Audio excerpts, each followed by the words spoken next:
ఈ పొగడ్తలు ప్రశంసలన్నీ నాకు కాదు, మీ యొక్క దళపతి నా కోసం. ప్లీజ్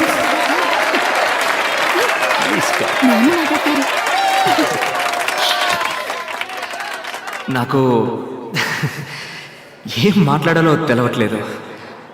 అయినా నా మనసులో అణిచిపెట్టుకున్న విషయాన్ని మీ అందరికీ చెప్పేసి వెళ్తాను. ఓ మనిషికి తినడానికి తిండి, ఉండటానికి ఇల్లు, కట్టుకోవడానికి గుడ్డ, తాగడానికి నీళ్లు, ఇవి మాత్రం ఉంటే మనిషికి చాలని ఇన్నాళ్ళు అనుకునేవాడిని. కానీ వీటన్నిటికంటే ముఖ్యమైనది ఒకటి ఉంది, అదే ప్రాణం. ప్రాణం ఉన్న మనిషికే కదా ఈ కూడు, గుడ్డ, నీళ్లు. ఇవాళ మన ఊళ్ళో గుడి ఉండాల్సిన చోట పెద్ద ఆసుపత్రి ఉంది, దేవుడు ఉండాల్సిన చోట మన డాక్టర్ అయి ఉన్నాడు. దేవుడు ఎప్పుడు తన కాడికి వచ్చేవాళ్ళు